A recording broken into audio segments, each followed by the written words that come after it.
Hello guys, this is Stefan from Romania, and today I'm going to show you how to put your ESP32 inside your Ender 3v3 SE and give it Wi-Fi capabilities. So first of all, you will need an ESP32, any variant would work.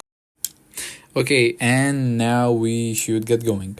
First of all, you will need to open any browser you use and go on GitHub and search ESP3D. Any library would work, but for my suggestion, it is to use the classic ESP3D without any suffix like TFT or library or anything like that. You will be better off with the classic ESP32. And that's what I used and I will be using in the future, and I hope it works for you too, or anyone who sees this video. Okay, now you'll need to download the zip from the GitHub, and you press code, you download it, and now you need to extract it using WinRAR, 7-zip, or something that opens compressed files. After you have opened it, you need to remove or copy the libraries. First of all, you have the classic folder named libraries, and you need to copy it to your desktop. As you can see, I hold right click, drag it to my desktop and copy it. While I'm waiting for it to download, you will see that it copied to your desktop, and now you will need to go to extra libraries, that is right here. You will need to copy that too, and after it's done, you will need to go into your TSPC part. You will need to go over users, and let me search for it. It's in documents. Yeah, I just remembered it's in documents. I'm just trying to see where my documents are. Okay, I'm done. Okay. Here in documents, you will see Arduino, and here is libraries. You press libraries and drag them inside your libraries folder, because those libraries contain other libraries that the ESP uses to talk and communicate and receive information from your 3D printer's MCU. And now you are going to go on the official site, the ESP3D.io website, and you will go over version 3 of the ESP3D. You will go to installation. After you went to installation, you will see ESP32 configuration. Here you will need to mark anything you need or you want. As you can see, I'm just using the basic one. When I put my ESP in my 3D printer, I've put what I needed. You can add Wi-Fi, Bluetooth, and here you need to set your firmware that you're using, either SmoothieWare, Repeater, or Marlin, or anything else. Here you will need to enable over the air, because you want to upload files wirelessly to your ESP32, and in order to do that, you need to have that enabled. Here you can see the device settings, display settings, anything else, and you're just going to skip that. And now you have to download these two. You have to download the index.gh, index.html.gz, and the configuration that you just did. Now you're going to drag them to your desktop and open your folder. You need to search for the ESP3D folder, delete the configuration that it came with, and put your new configuration in there. After you have put it, you will open the Arduino IDE file, like the ESP3D INO, because we're using Arduino IDE to upload it. After it has loaded for a while, it takes a bit. After you have loaded it, for me here it says I need to rename it. For you, I don't know. For some of you it might say, for some no. We'll see. So after I have renamed it, I am not gonna modify anything anymore. I'm just going to select my port, and here I forgot to plug in my ESP32. Okay, now I have found the cable. Now I select the port that I have on my ESP32. If y'all don't know how to find the port, you will open Device Manager, wait for it to load, select the ports, and you will see your ESP. Basically, it has the USB protocol communication, things like that. I don't know. I really do not know this part, but you'll need to find it. After you find it, you will need to search your ESP. Here's the tricky part. You need to have the libraries installed for your ESP, but I think most of you already know that because I think y'all work with ESPs before. But I'm still going to explain for people that didn't. Here you're going to search your ESP. Here I didn't find my ESP dev kit. I needed to use the general one. It's ESP32 dev general. So okay, I have found it. And now you are going to go over the tools tab, and you will select the space the partition scheme to minimal FPIFFS. I think it's like that.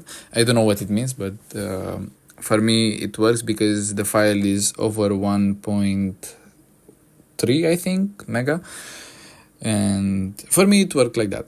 And if you already have something on your ESP, you will need to erase your flash. Okay, and now you need to upload it, and I'll be right back after it has been uploaded. Okay, now after it has been uploaded to my ESP32, as you can see here, it uploaded. You will need to open your Wi-Fi tab and connect to your ESP3D, and the password is 12345678. You need to remember that. I will put in the comments the I think more clearly text so y'all can understand me better because my English is not that good. Now you'll need to open up your browser, preferably Chrome or some browser that can open up the IP. You will need to type the IP that is your IP, or you can copy this IP. I think it works the same. And here you will see files, and you need to upload your installation.html.gz file. As you can see here, I cannot remember the name. So you need to upload this file to your ESP3D interface. You will not see the same because here I have already done it before just to test it, and you will have only files, terminal, and I think that's it. You will just need to upload that. Here you can use your terminal. After you have uploaded, you can see every control like temperatures, extruders, move it, and things like that. Okay guys, as now you can see, here is the base plate of my 3D printer, and you will need to have some screwdriver. You will need flat head and a Phillips head. Here I have flat heads and Phillips heads. You will need to use like 2 screwdrivers, nothing more.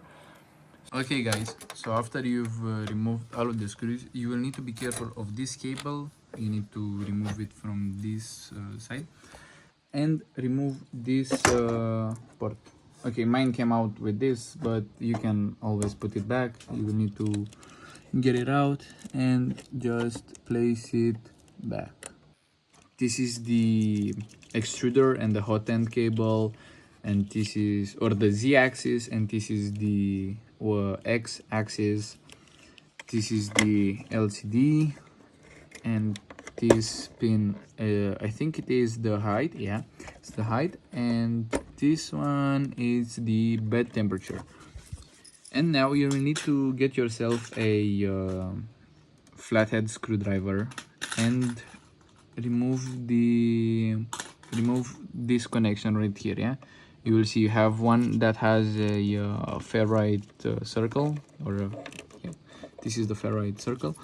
This is the power supply, and the other one is the bed. You need to be careful to remember it goes like this. Yeah, it's the plus of the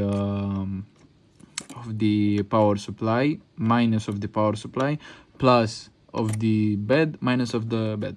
Yeah, I will be right back. After you have removed it, you will now have 4 Phillips head screws that are located in each corner of the PCB.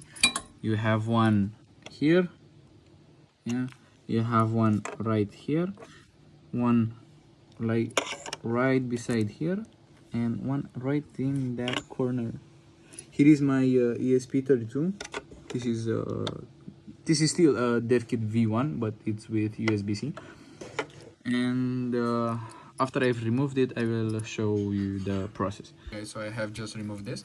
So now you will just need to solder one cable from ground, like I did. Here I just used RX and TX0. You will just need those 2 pins. You need to solder 4 wires: RX, TX, ground, and voltage in. You will see voltage in right here. I've did some type of protection. As you can see, it's like I've used some heat shrink cable and just put it over the pins. Okay, you will need to connect everything like this. Here you have some test points. You have test point 1, 5 volts, or you can use 3.3 volts, but as I know, the ESP32 uses it has a voltage regulator. So here is the small ground point, and the 3.3, let me focus on it. Okay, here you can see 3.3, test point 2, ground, and 5 volts. And right here we'll have 3 test points. Here I have put a blob of hot glue so it doesn't move and just disconnect all of a sudden.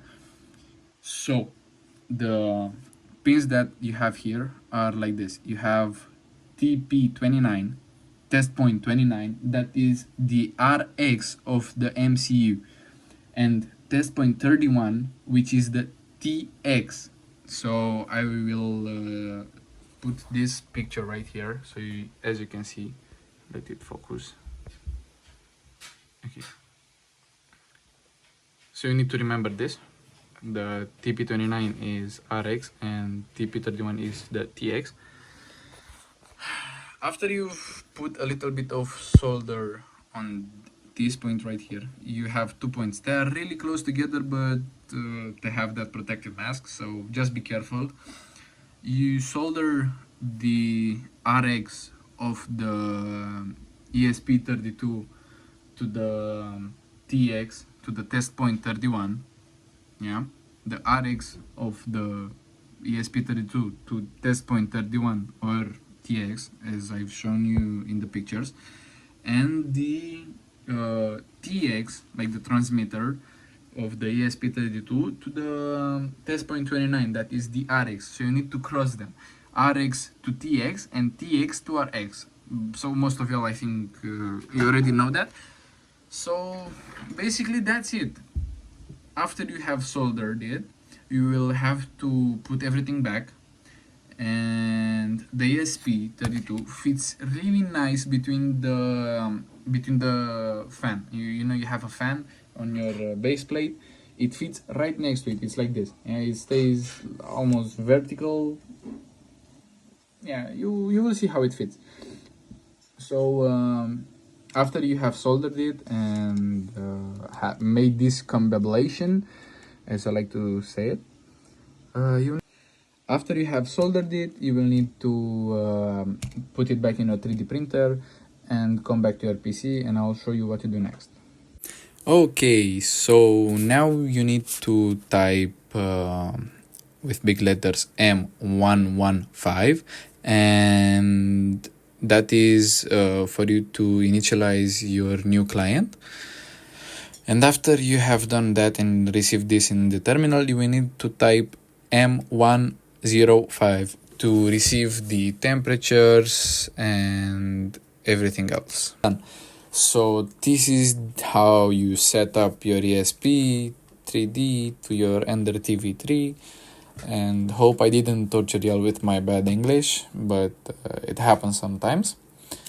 And yeah, if y'all have any questions, just drop them in the comment section or just reply